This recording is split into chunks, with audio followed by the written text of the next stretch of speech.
ಕೋಲಾರ ಜಿಲ್ಲೆಯ ಶ್ರೀನಿವಾಸಪುರದ ಪ್ರವಾಸಿ ಮಂದಿರದಲ್ಲಿ ಜಿಲ್ಲಾ ಮಾವು ಬೆಳೆಗಾರರ ಕ್ಷೇಮಾಭಿವೃದ್ಧಿ ಸಂಘದಿಂದ ಮಾವಿಗೆ ಬೆಂಬಲ ಬೆಲೆ ವಿಚಾರವಾಗಿ ನಡೆದ ಸುದ್ದಿಗೋಷ್ಠಿಯಲ್ಲಿ ಮಾತನಾಡಿದ ಮಾವು ಬೆಳೆಗಾರರ ಕ್ಷೇಮಾಭಿವೃದ್ಧಿ ಸಂಘದ ಜಿಲ್ಲಾಧ್ಯಕ್ಷ ನೀಲಟೂರು ಚನ್ನಪ್ಪರೆಡ್ಡಿ ಅವರು, ಕಳೆದ 25 ದಿನಗಳಿಂದ ಹೋರಾಟ ಮಾಡಿದ ಫಲವಾಗಿ ಸರ್ಕಾರದಿಂದ ಬೆಂಬಲ ಬೆಲೆ ಘೋಷಣೆಯಾಗಿದೆ.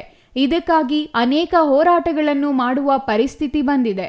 ರೈತರು ತಮ್ಮ ಕೆಲಸ ಬಿಟ್ಟು ಹೋರಾಟ ಮಾಡಬೇಕಾದರೆ ಕಷ್ಟದ ಕೆಲಸ. ಜಿಲ್ಲೆಯ ಜನಪ್ರತಿನಿಧಿಗಳನ್ನ ಮತ ಹಾಕಿ ಗೆಲ್ಲಿಸಿದ್ದೀವಿ. ಅವರು ಯಾವ ಭಾಗದಲ್ಲಿ ಯಾವ ಬೆಳೆ ಇದೆ ಅದರ ಬಗ್ಗೆ ಮಾಹಿತಿ ಪಡೆದು ರೈತರ ಸಂಕಷ್ಟಗಳ ಬಗ್ಗೆ ಸರ್ಕಾರದ ಗಮನಕ್ಕೆ ತರಬೇಕಿತ್ತು. ಇಂದು ರೈತರು ಬೀದಿಗೆ ಬಂದು ಹೋರಾಟ ಮಾಡುವ ದುಸ್ಥಿತಿ ಬಂದಿದೆ. ಇಂದು ಘೋಷಣೆ ಮಾಡಿರುವ 4 ರು ಬೆಂಬಲ ಬೆಲೆ ಮೂಗಿಗೆ ತುಪ್ಪ ಸವರಿದ ಆಗಿದೆ.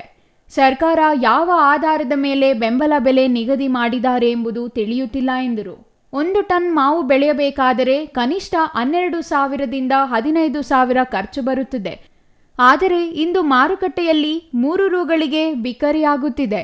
2 ಟ್ರ್ಯಾಕ್ಟರ್ ಕೂಲಿ ಕಾರ್ಮಿಕರ ಖರ್ಚಿಗೆ 2 ರು ಹೋಗುತ್ತಿದೆ. ಉಳಿದಂತೆ 1 ರು ಉಳಿಯುತ್ತದೆ. ಸರ್ಕಾರ ನೀಡುತ್ತಿರುವ ಬೆಂಬಲ ಬೆಲೆ 4 ರು ಸೇರಿ 5 ರು ಆಗುತ್ತಿದೆ. ಉಳಿದ 8 ರು ರೈತರ ಕೈಯಿಂದ ಖರ್ಚು ಮಾಡಲಾಗಿದೆ. ಎಲ್ಲಿಂದ ಭರಿಸಬೇಕು? ಈ ದುಸ್ಥಿತಿಗೆ ಕಾರಣ ಸರ್ಕಾರಗಳೇ ಎಂದು ಆರೋಪಿಸಿದರು. ಇನ್ನೊಮ್ಮೆ ಪರಿಶೀಲಿಸಿ 1 ಟನ್ಗೆ ಕನಿಷ್ಠ 10,000 ಬೆಂಬಲ ನೀಡಬೇಕೆಂದು ಒತ್ತಾಯಿಸಿದರು. 10 ಟನ್ಗೆ 4 ರುನಂತೆ ನಿಗದಿ ಮಾಡಿದ್ದೀರಿ.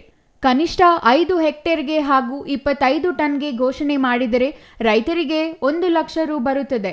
ಸಣ್ಣ ರೈತರಿಗೆ ಹಾಗೂ ದೊಡ್ಡ ರೈತರಿಗೆ ಒಂದಿಷ್ಟು ಬದಲಾವಣೆಗಳು ತಂದು ಬೆಂಬಲ ಬೆಲೆ ನಿಗದಿ ಮಾಡಬೇಕು. ಈಗ ನೀಡಿರುವ ಬೆಂಬಲ ಬೆಲೆಗೆ ಸ್ವಾಗತ. ಇನ್ನೊಮ್ಮೆ ಸರ್ಕಾರ ಬೆಂಬಲ ಬೆಲೆ ಮರುಪರಿಶೀಲನೆ ಮಾಡಿ ನಿಗದಿ ಮಾಡಬೇಕು ಎಂದರು. Chandrashekar, CTV news, Srinivaspur.